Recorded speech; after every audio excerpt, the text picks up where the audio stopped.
Nos últimos 2 jogos do Vasco do Fernando Diniz, 6 gols sofridos, 2 pro Botafogo, 4 hoje. Nenhum marcado. Você cruzeirense deve estar revoltado com isso aí, cara, porque pelo amor de Deus, cara. São 11 jogos agora, 2 vitórias apenas. Exatamente. Uma no Campeonato Brasileiro e uma na Sul-Americana. E só. Nunca vi uma seleção brasileira tão ruim e incompetente como essa que está em campo jogando essas eliminatórias. A pergunta é a seguinte: o dinizismo ainda funciona? Porque todo time do Diniz começa muito bem, mas depois cai demais de produção. O que aconteceu com aquele Diniz que fez brilhar os nossos olhos no Audax?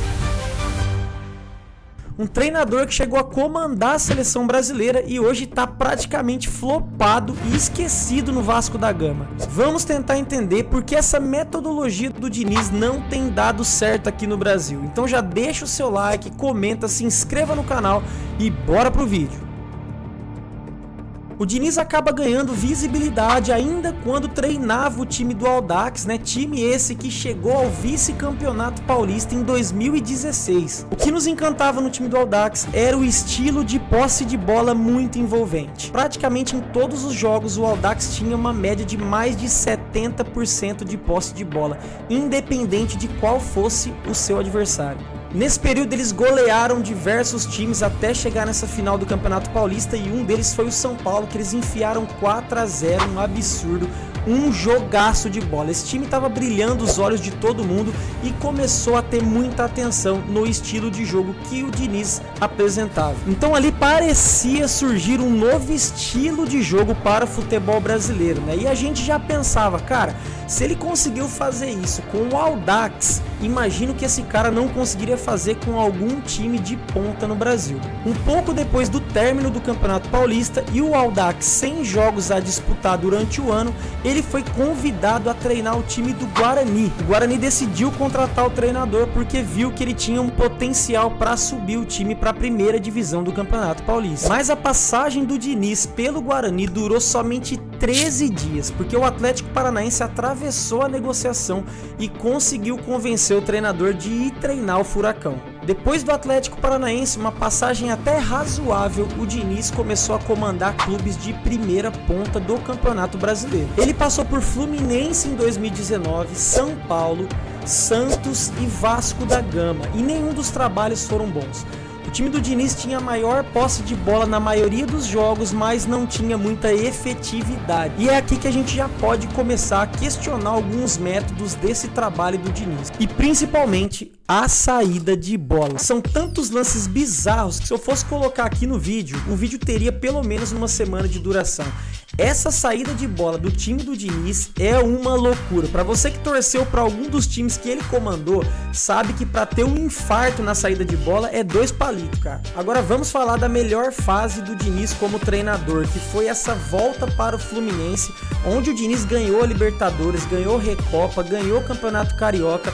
E aí, cara, o trabalho dele realmente foi consolidado. Apesar de todos esses campeonatos, o campeonato de maior expressão que foi a Libertadores, a gente tem que comentar sobre essa final, porque o Valencia, jogador do Inter naquela época, errou cada gol na cara do gol, que eu vou te falar, meu amigo, parecia que era pra ser do Fluminense mesmo. E aí, seja por sorte ou por merecimento, o dinizismo acabou vencendo a Libertadores, na verdade ganhou esses 3 campeonatos e foram os primeiros e os únicos que o Diniz ganhou na sua carreira. Depois dessa passagem muito boa pelo Fluminense, ele teve uma oportunidade de ouro, que aí eu acho que é o auge da carreira dele de fato.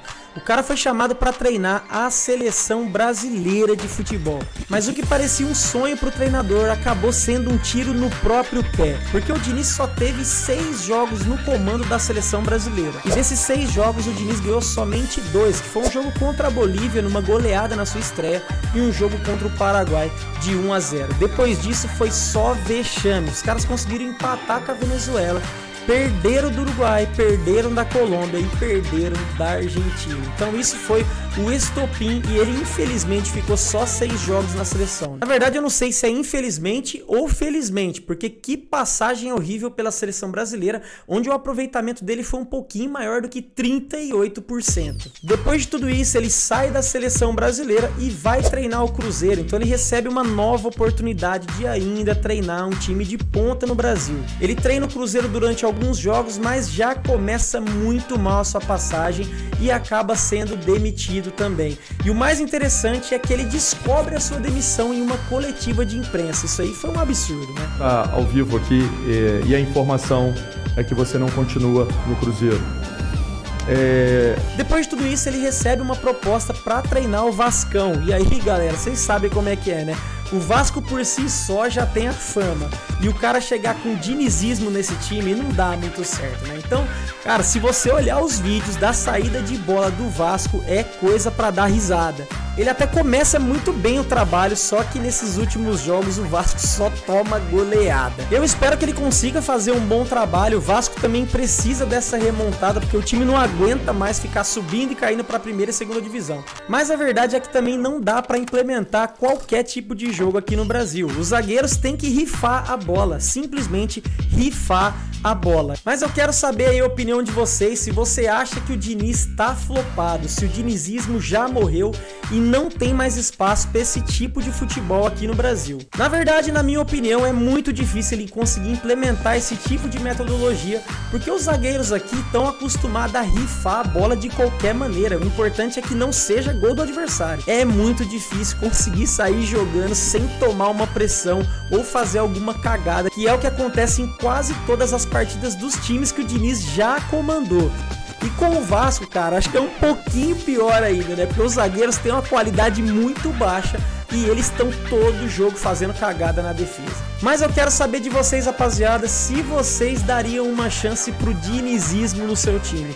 No meu time, acho que não encaixa esse tipo de metodologia. Eu acho que em nenhum time brasileiro. Mas deixa aí nos comentários a opinião de vocês e até o próximo vídeo. Um abraço!